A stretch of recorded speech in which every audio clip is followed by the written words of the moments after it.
Did you know that in a South Carolina brutality case against police, attorneys walked away with over 17 times what the victim actually received?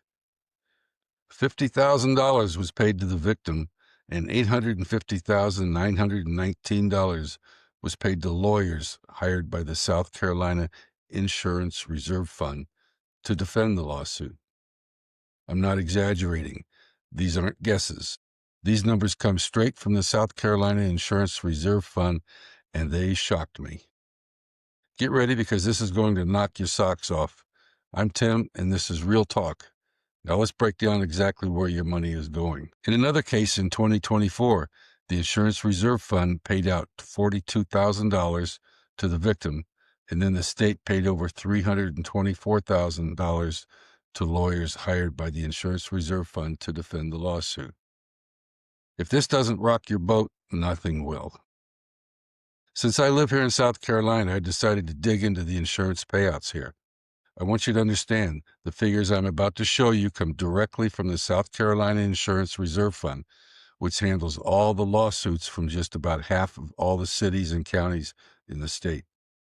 I just added them up. I'll leave the link in the notes underneath this video. Now, the Insurance Reserve Fund hires outside law firms to defend all the lawsuits and pays them up to $175 an hour plus expenses. So the following is what I found. At the end, we'll talk about how this affects police officers in South Carolina. And trust me, you're about to see why the system looks like it was built to feed law firms, not victims. First quarter of 2024, the IRF paid out $9.2 million just for law enforcement claims. Let's talk about false arrests first. Out of that $9.2 million, $415,000 was paid out for 14 false arrest suits. $182,200 was paid to victims. $232,900 was paid to contracted attorneys for the IRF to defend the lawsuits.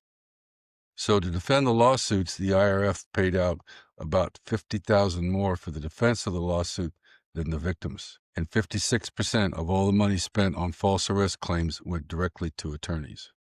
You think that's bad? Now, we don't know exactly how much the attorneys for the victims charge the victims, but we can make a pretty good guess. South Carolina allows the attorneys to charge up to 40% of an award where a lawsuit is filed with a court, plus expenses. So if we were to assume a total of about 50%, we'd probably be within the ballpark. If the plaintiff attorney's charges came to 50%, that is approximately $91,100. Add together with the $232,900 paid to the attorneys representing the state of South Carolina, and you get a total of $324,000 paid to attorneys. So out of the $415,100 paid out by the IRF, approximately $91,100 was received by the victims, and $324,000 went to attorneys. That's over 3.5 times what the victims ended up receiving. 78% of all the insurance funds spent on false arrests went to attorneys. What's going on here? You smell something funny yet? Now let's look at brutality claims. That paid out a total of $1,073,362 in payouts. There were 4 brutality claims.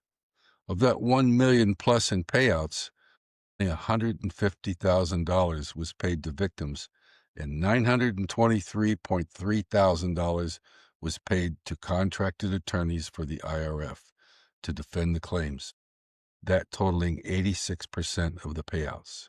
Now, if the plaintiff's attorneys charged a total of around 50%, that would be approximately $75,000 total. And that, together with the $923,000 paid to the attorneys representing the state of South Carolina, and you get a total of $998,300 paid to attorneys. So out of the $1.07 million paid out by the state for 4 brutality claims, $75,000 was received by the plaintiffs, and a total of $998,300 went to attorneys. That's 7% of the funds spent on brutality cases went to the victims, and 93% of all the funds spent on by the Insurance Reserve Fund went to attorneys. Are you kidding me? Is this a state-approved welfare scheme for attorneys? Civil rights claims alone were $2 million in payouts by the IRF. Of that, over $1 million was paid to contracted attorneys for the IRF to defend the claims, totaling 50.8% of the payouts. Less $995,000 paid to plaintiffs. Again, now if the victim's attorneys charged a total of 50%, that is approximately $497.5 thousand. Add that together with the $1.03 million paid to the attorneys representing the state of South Carolina, and you get a grand total of $1.527 million paid to lawyers. That's 75.5% of all the funds spent on civil rights violations. Are you hearing me yet? You smell a rat yet? In total, for all claims against law enforcement, $5 million went to plaintiffs and $3.3 million went to attorneys representing the state of South Carolina. At the 50% of plaintiff awards going to their attorneys, and there's a total of approximately $6.25 million, or 68% of the $9.2 million the state paid out went to lawyers. Remember, all of those statistics are all from the Insurance Reserve Fund's website and are only for the first quarter of 2024 and for less than half the cities and towns and counties in the state. How or why do all these lawyers make all this money?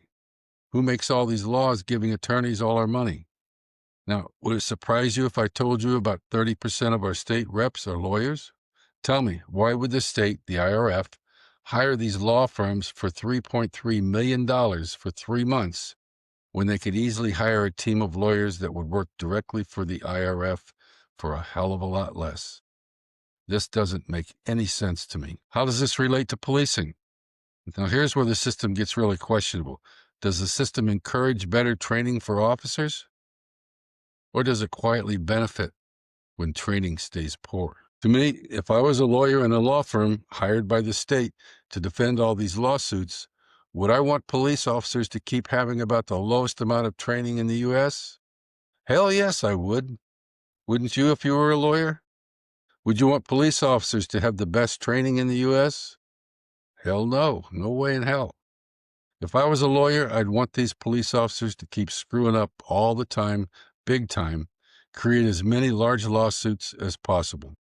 I wouldn't want them trained to know or understand the law. I would want them to continue to make me wealthy. Could that be what's going on? You tell me in the comments. And why does it take an average of 3 to 9 years to get a settlement of a lawsuit? Well, answer me this.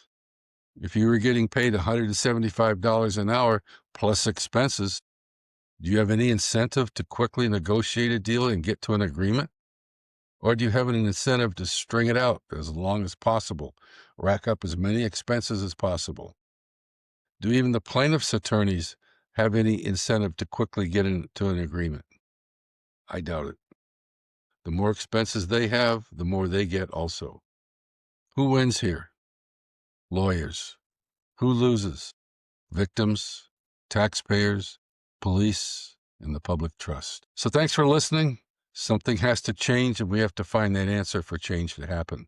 Something is broken. Someone needs to be accountable. I've been in the trenches. I've wrestled drunks at 2 a.m. I've been punched in the jaw a few times. I've faced down armed suspects while trying to stay calm.